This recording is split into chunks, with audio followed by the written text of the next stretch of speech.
Estimados hermanos en Cristo, les saludo con mucho afecto. Su amigo el diácono permanente Antonio Cervantes Silva, de la parroquia Jesús Divino Maestro en Monterrey, Nuevo León, México, en donde en un rato más estaremos a las 12, junto con el sacerdote, mi párroco, el Padre José Ángel, celebrando la Eucaristía.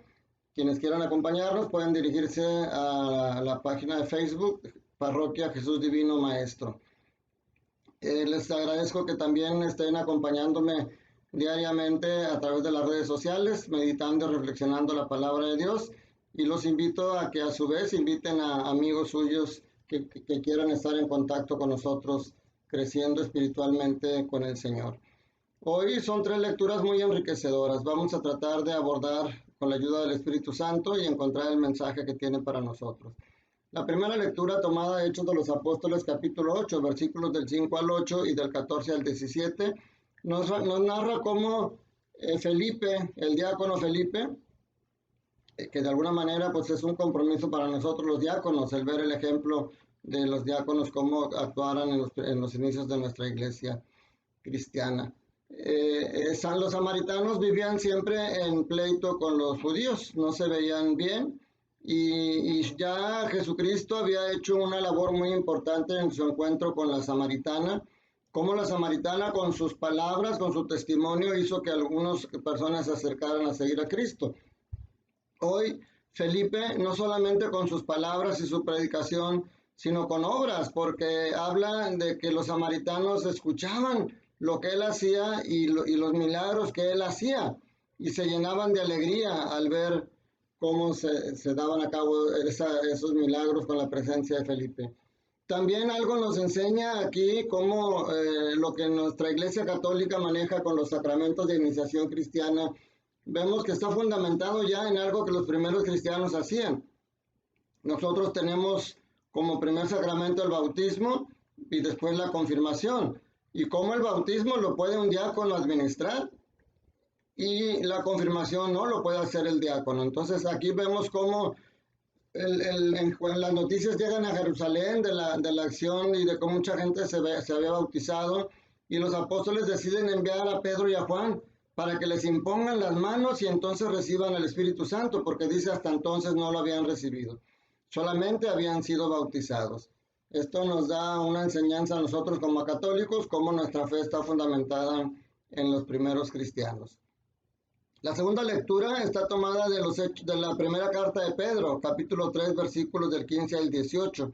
Y aquí dice algo muy interesante que necesitamos reflexionar. Dice: hermanos, veneren en sus corazones a Cristo el Señor, dispuestos a dar al que las pidiere las razones de la esperanza de ustedes. ¿Cuál es la esperanza de nosotros, mis hermanos? Por ejemplo, ante esta pandemia, la esperanza que tenemos es que vamos a salir adelante, que esta pandemia no va a triunfar, que un día, claro, seguramente el coronavirus se va a quedar, así como la influenza se quedó, la influenza no se ha ido, pero está controlada y tenemos una vacuna que nos protege.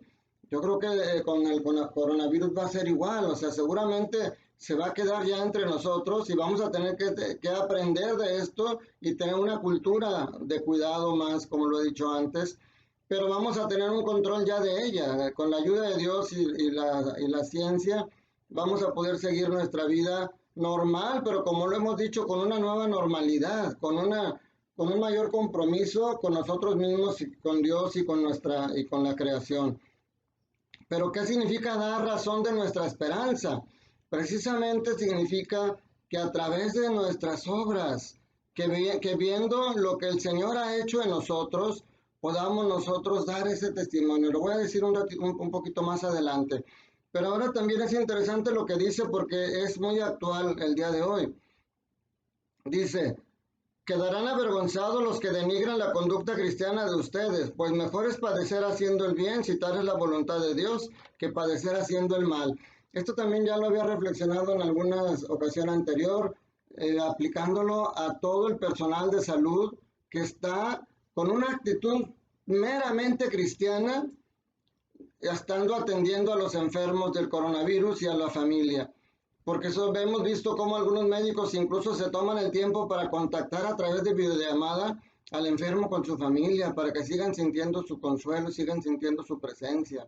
Estos hermanos médicos, enfermeros, no sé, psicólogos, el personal de limpieza, los camilleros, todos los que están cercanos a ellos. Lamentablemente hemos visto cómo algunas veces ya cuando salen a la calle han sido rechazados y han sido incluso hasta agredidos. Hoy el Evangelio, San Pedro en esta carta es esperanzadora para ustedes, hermanos médicos y hermanos personal que está cerca. Es mejor padecer haciendo el bien que padecer haciendo el mal. Yo no digo que ustedes digan, ah, qué bueno que estoy padeciendo, pero sientan que no están solos. Además de que tienen la oración de todos y los buenos deseos de todos los cristianos que vemos esas obras que ustedes hacen, el Señor lo ve y los va a compensar abundantemente. Es mejor padecer haciendo el bien. Por eso dice, quedarán avergonzados aquellos que están actuando en contra de ustedes. Dice el Evangelio, tomado de San Juan, capítulo 14, del 15 al 21. Esto también sigue siendo el amor parte importante. Dice, en aquel tiempo Jesús le dijo a sus discípulos, si me aman, cumplirán mis mandamientos, y yo rogaré al Padre y les daré otro paráclito para que esté siempre con ustedes, el Espíritu de la verdad. Fíjense cómo, bueno, más adelante dice, no los dejaré desamparados, sino que volveré a ustedes. Dentro de poco el mundo no me verá más, pero ustedes sí me verán porque yo permanezco vivo y ustedes también vivirán. En aquel día entenderán que yo estoy en mi Padre, ustedes en mí y yo en ustedes. O sea, aquí el Señor Jesús empieza ya a dar lo que nosotros vamos a tener las próximas 2 semanas. Empieza en este discurso final casi de la despedida de Jesús. Se está preparando a sus apóstoles, a sus discípulos, para el momento en el que Él ya no va a estar aquí físicamente en su cuerpo tal como en aquel momento. La próxima semana estaremos celebrando la fiesta de la Ascensión del Señor y la siguiente semana Pentecostés. 2 cosas que ya Jesucristo empieza hoy al hablar de que ya no estará con ustedes, pero que enviará otro paráclito. Fíjense, dice otro paráclito. Eso me llama la atención. Nosotros identificamos como paráclito al Espíritu Santo. Y al decir otro paráclito, dirá, bueno, ¿será que hay varios Espíritus Santos? En realidad la palabra paráclito significa consolador, significa defensor, significa abogado, significa intercesor. O sea, Jesucristo fue nuestro primer y es el intercesor entre Dios y nosotros. Es el que nos ha consolado. Por eso dice, enviaré otro paráclito que es el mismo Espíritu de Jesús, el que nos acompañará. Por otro lado, hay un refrán que dice, obras son amores y no buenas razones. La razón de nuestra esperanza, la razón de nuestro amor, tiene que verse reflejada en obras. Por eso dice, quien me ama cumplirá los mandamientos. Nosotros tenemos que tener esa acción de cumplir los mandamientos del Señor, porque la promesa de Él es muy hermosa. Dice, no los dejaré desamparados. ¿Qué significa? ¿Ustedes alguna vez se han sentido desamparados, mis hermanos? ¿Qué significa estar desamparado? Según el diccionario, desamparado significa desprotegido, débil, sin amparo, una sensación de soledad. Eso yo creo que también hoy en estos momentos mucha gente lo hemos sentido. Pero Jesús nos ha hecho la promesa, no los dejaré desamparados, yo estaré con ustedes. Por eso, si me preguntan a mí cuál es la razón de tu esperanza, hay 2 razones que aquí se presentan en las lecturas de hoy. Primero, esa promesa de Jesús, su presencia en nosotros. Él dice, no los dejaré desamparados y estaré con ustedes siempre, todos los días hasta el fin del mundo. Y segundo, la acción del Espíritu Santo que nos fortalece para superarnos. Mis hermanos, si ustedes hacen una introspección y se dan cuenta, ya lo he dicho otras veces, por todas las situaciones que han pasado en su vida, entonces podrán ver en qué momentos se han sentido desamparados, se han sentido desprotegidos, y sin embargo, véanse hoy aquí, todavía en la presencia de Dios, luchando por seguir adelante en nuestro caminar. Yo les podría decir, mis hermanos, si yo no tuviera la certeza de esas 2 cosas, de que Jesús está con nosotros, está conmigo, y que del Espíritu Santo está en mí, fíjense cómo dice al final, dice El que acepta mis mandamientos y los cumple, ese me ama. Al que me ama a mí lo amará mi Padre, y yo lo amaré y me manifestaré en él.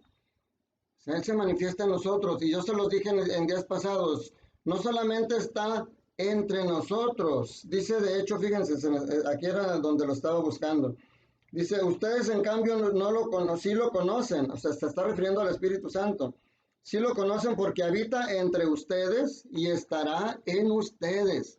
En esos momentos Jesús les decía, el Espíritu Santo ya está aquí entre nosotros, pero en Pentecostés va a entrar en ustedes. Nosotros en el bautismo hemos recibido a Jesús y al Espíritu Santo en nuestro corazón. Entonces, esa debe ser la razón de nuestra esperanza. Miren, no puedo darles muchos detalles, pero les quiero dar un testimonio de mi vida y para que ustedes vean en su vida cómo han pasado cosas similares. Yo en mi vida he sido operado 6 veces. En mi época de trabajador estuve 3 veces desempleado y en una ocasión con cerca de 2 años a lo mejor de estar sin trabajar formalmente. He sufrido la pérdida de un nietecito que se nos murió recién nacido y el otro nieto, porque eran 2 los que mi hija esperaba, estuvo 3 meses luchando entre la vida y la muerte. Puedo darles circunstancias de enfermedades, de situaciones difíciles que yo he pasado, igual como han pasado muchos de ustedes. Y sin embargo, ¿por qué tengo firme mi esperanza? Porque en esos momentos yo he sentido la presencia de Dios. En esos momentos yo he sentido cómo Dios me ha levantado, cómo el Espíritu Santo me ha fortalecido y no me ha dejado caer. Cómo al contrario ha fortalecido mi vocación, ha incrementado mi amor al Señor y por eso el compromiso. Como dice San Pablo, ay de mí si no predicar el Evangelio. Por eso he sentido este compromiso de estar día a día con ustedes, mis hermanos, compartiendo la palabra de Dios, para que en estos momentos de desesperanza que pudiéramos tener, no caigamos en la desesperación, pero tampoco, ahora que están empezando a abrir paulatinamente la libertad de salir a la calle, no se confíen, no lo están haciendo porque ya haya pasado el peligro, lo están haciendo porque necesitan reactivar la economía, necesitan que la gente que no tiene trabajo empiece a salir a buscar trabajo. Es muy difícil porque cada quien ve la situación que está pasando. Hay gente que dice, es que yo necesito salir a trabajar para poder traer algo de comer a la casa. Nuestro arzobispo Rogelio Cabrera hace tiempo dijo que nadie tiene permiso de robar por hambre. Nadie debería desesperarse por hambre, porque puede acudir a Cáritas y puede acudir a las instituciones gubernamentales o religiosas que hay para solicitar ayuda y van a recibir despensa. Por comida no deben de preocuparse. Sin embargo, yo reflexionaba de una manera dura a lo mejor y decía, si yo digo, yo tengo que salir a la calle, a trabajar, a meterme entre la gente para poder buscar sacar dinero y traer alimento a mi casa, pero ¿qué pasa si por estar haciendo eso me contagio y me muero? Entonces, pues ya no voy a tener la preocupación de qué traer a la casa, porque ya no voy a estar en este mundo. Tengamos confianza en Dios, mis hermanos. Hagamos uso de las ayudas que Dios pone a nuestro alcance y tengamos esa paciencia y ese amor para saber que las promesas de Jesús siempre son cumplidas. Él no miente. Jesús dijo, yo no los dejaré desamparados. Yo estaré con ustedes todos los días hasta el fin de los tiempos. Y esa es una realidad que no podemos evitar. Gracias a Dios. Que la bendición de Dios Todopoderoso, Padre, Hijo y Espíritu Santo, descienda sobre ustedes y sobre sus familias y permanezca para siempre. Que la fortaleza del Espíritu Santo, mis hermanos que recibieron en el bautismo, los ayude a salir adelante en este día y en todos los días de su vida. Recuerda, Dios te ama y Dios quiere que estés bien.